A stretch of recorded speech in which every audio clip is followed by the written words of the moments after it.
अगर महाभारत काल की ये 7 बातें याद रखी जाएं तो न केवल आपके लिए मुश्किल फैसले लेना आसान होगा बल्कि लाइफ भी चेंज हो सकती है। आइए जानते हैं क्या है ये बातें। दूरदर्शी बनो, हमेशा दूर की सोचो। महाभारत से हमें बहुत कुछ सीखने को मिलता है, जिसमें से एक सीख है कि हमें दूरदर्शी बनना चाहिए, हमेशा दूर का सोचना चाहिए, ना कि लालच में पड़ना चाहिए। जैसे कि हम महाभारत में देख ही सकते हैं कि जब दुर्योधन और अर्जुन श्री कृष्ण से मदद मांगने के लिए गए, तो जब श्री कृष्ण ने अर्जुन को निशस्त्र कृष्ण और विश्व की सबसे शक्तिशाली नारायणी सेना में से किसी एक को चुनने को कहा, तो अर्जुन ने श्री कृष्ण को चुना। पर वही दुर्योधन विश्व की सबसे शक्तिशाली नारायणी सेना को पाकर बहुत खुश था। पर जैसा कि आप सब जानते ही हैं, भले ही श्री कृष्ण ने महाभारत में अस्त्रों का उपयोग नहीं किया, पर महाभारत में पांडवों की जीत में सबसे बड़ा योगदान श्री कृष्ण जी का ही था। इस मंशा से होता है विनाश, ये तो सभी जानते हैं कि महाभारत युद्ध का मुख्य कारण बदले की भावना थी। कौरवों के पांडवों को बर्बाद करने की सनक ने ही उनसे उनका सब कुछ छीन लिया। महाराज धृतराष्ट्र के सभी पुत्र कुरुक्षेत्र में मारे गए, लेकिन इस महाविनाश से पांडव भी नहीं बच पाए। इस युद्ध में द्रौपदी के 5 पुत्रों सहित अर्जुन, सुभद्रा पुत्र अभिमन्यु भी मारे गए। ये है सबसे बड़ी बुराई। रहे दूर, कई लोग ऐसा मानते हैं कि महाभारत का युद्ध भी टाला जा सकता था। अगर धर्मराज युधिष्ठिर पर लालच न हावी हुआ होता तो ये युद्ध टल सकता था। उनके इसी लालच को जुए में शकुनी ने भुनाया और उनसे राजपाट और धन दौलत तो छीना ही, साथ ही उनकी पत्नी द्रौपदी को भी जीत लिया। इसलिए कहा जाता है कि कभी भी लालच नहीं करना चाहिए, अन्यथा जीवन में कई मुश्किल हालात का सामना करना पड़ता है।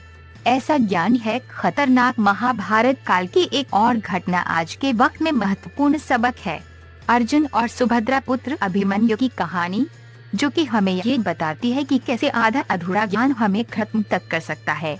क्योंकि अभिमन्यु जब देवी सुभद्रा की कोख में थे तो वे अपने पिता और माता की बात से चक्रव्यूह में कैसे प्रवेश करना है ये तो जान गए थे, लेकिन जब अर्जुन चक्रव्यूह तोड़ने का जिक्र कर रहे थे तो सुभद्रा को नींद आ गई।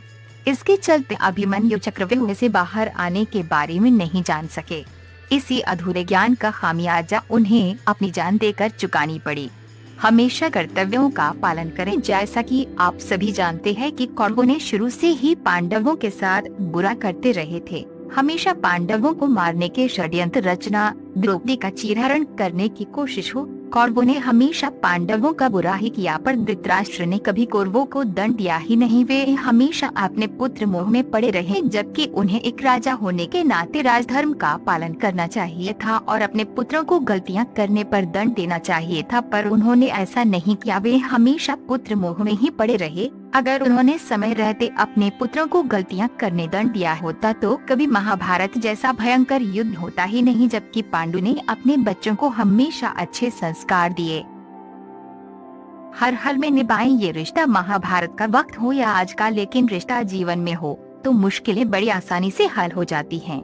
मसलन कृष्ण और अर्जुन की दोस्ती हर काल के लिए एक उदाहरण है। वह कृष्ण का निस्वार्थ प्रेम और प्रेरणा ही थी जिसने पांडवों को युद्ध में विजय दिलाने में महत्वपूर्ण भूमिका निभाई थी। इसके अलावा कृष्ण और द्रौपदी की मित्रता, जब द्रौपदी के पति उन्हें जुए में हार गए थे और दुशासन चीरहरण करने लगा, तब श्री कृष्ण ने ही अपनी मित्रता का धर्म निभाया और सखी की लाज बचाई। एक और प्रेरणादायी दोस्ती है कर्ण और दुर्योधन की, जहाँ कुंती पुत्र कर्ण अपने दोस्त दुर्योधन की खातिर अपने ही भाइयों से लड़ने से भी पीछे नहीं हटे। यह सबक जरूर याद रखें। महाभारत काल में जब अर्जुन को अपने ही परिजनों के खिलाफ युद्ध करना पड़ता तो वे असमंजस की स्थिति में थे, लेकिन श्री कृष्ण ने गीता के उपदेश के दौरान उन्हें अपने क्षत्रिय धर्म की याद दिलाई और बताया कि असली क्षत्रिय वही होता है जो सच्चा योद्धा होता है, और सच्चा योद्धा वही होता है जो धर्म के लिए लड़ता है, सत्य की रक्षा के लिए लड़ता है। साथ ही ये भी कहा कि धर्म का निर्वहन करने के लिए यदि अपने प्रियजनों के खिलाफ भी लड़ना पड़े तो हिचकना नहीं चाहिए। श्री कृष्ण की इन बातों को सुनकर अर्जुन अपने कर्तव्य और क्षत्रिय धर्म के पालन के लिए तैयार हुए। यह बात आज के समय में यह सबक देती है कि कभी किसी भी रिश्ते में अगर फैसला लेना मुश्किल हो तो केवल अपने कर्तव्य और धर्म के बारे में सोचें और आगे बढ़ें। यह सबक आज की पीढ़ी के लिए बहुत जरूरी है। हमें हमेशा अपने कर्तव्यों का पालन करना चाहिए। तो चलिए हम लेते हैं विदा और मिलते हैं आपसे अगली वीडियो में।